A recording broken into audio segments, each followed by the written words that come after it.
When you're part of something that's bigger than yourself, and when you care more about the thing that you're a part of than you do yourself, you've really gotten there as an individual and a team.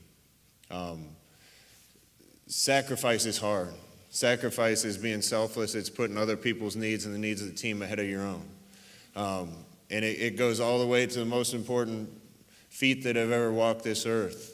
For he did not come to be served, but to serve and give his life as a ransom for many.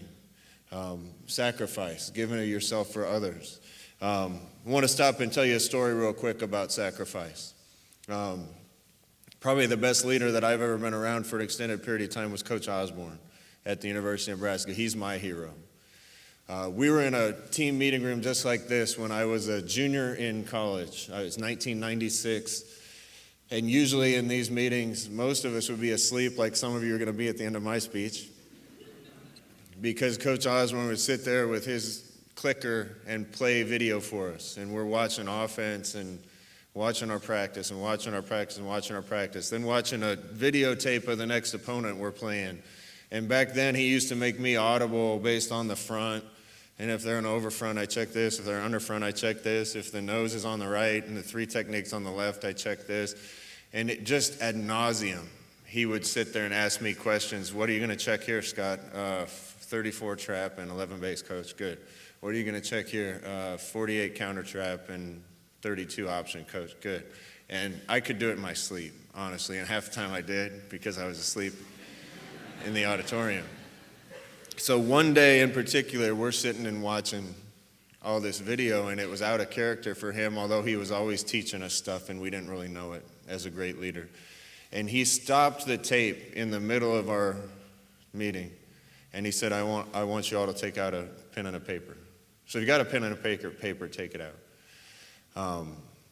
He asked us this. He said, write down on that piece of paper, if you could trade places with any one person in the world for a day, who you'd trade places with. So we all did it. And he went back to the video. And we watched for another 5 or 10 minutes. We watched more 32 option pass and 11 option pass, turn back, 1 protect, whatever. These are all plays from 97. He stops again, and he goes around the room and he asks us, kind of picks us out and asks us who we wrote down on the paper. So back then it was Puff Daddy, Michael Jordan, Emmitt Smith got some, Hugh Hefner got some. You can imagine what a room full of 19 and 20-year-old boys were thinking about when you said, who can I trade places with for a day? That's awesome. I can have all that money, I can have all that fame. You know what Hugh Hefner had. So we all thought it was funny, just like this. We all thought it was funny, and why would Coach Osborne do that? Back to the tape, and he's playing more football, and he stops again and says, take out that piece of paper and pen again. Now I want you to write down the name of the person that you respect the most in this world.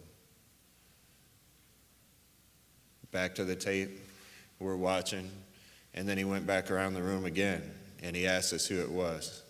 And it was always Mom, my mother, my father, my pastor, my coach, Martin Luther King, Abraham Lincoln. And this was the end of the meeting. He said, let me ask you a question. I asked you 10 minutes ago to write down the name of the person you want to trade places with the most in the world. And I got Biggie Smalls, Michael Jordan, and Hugh Hefner. Then I asked you who you respect the most in the world. And I got your mom, your dad, your pastor. He asked us why we picked those people. And really it came down to this, because the people that everybody said they respected the most in the world were the people that would give anything for them. My mom, because she sacrificed for me. My dad, because he would have given me the shirt off my back. My pastor, because he cares more about me than he even does himself. Unwavering commitment to me was the reason. Sacrificing for me was the reason that we wrote those people down. So he finished the meeting by saying this. He said, let me ask you this. If that's the person you respect the most in the world, why did you want to trade places with the other person? Are you trying to be like the person that you respect the most in the world? Or are you trying to be like the person that you envy?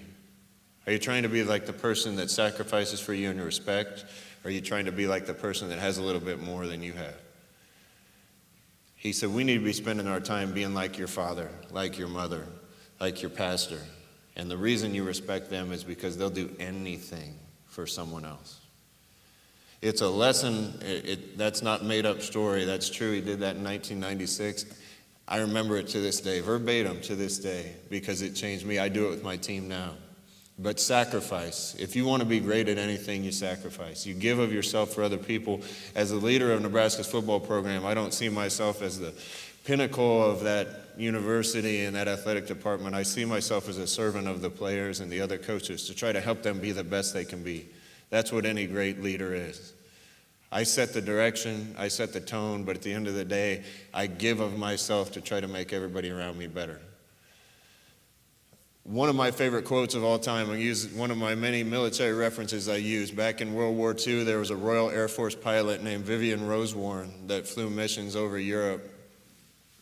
Most of the pilots and people in planes back then didn't make it back, or a lot of them didn't, so he penned a letter and kept it that was supposed to go to his mother if he was going to die. If you get a chance to look it up, look it up. It's written better than I could write anything. People back then knew the English language better than we do. But there's a piece of that letter that says, the world is so vast and timeless that the true measure of any man's life can only be judged by the level of his sacrifice. The world is so vast and timeless that the true measure of any man's life can only be judged by the level of his sacrifice, what he gave for others, what he did for others. What people are going to remember about me someday is how much I helped them, not what I accomplished. Sacrifice.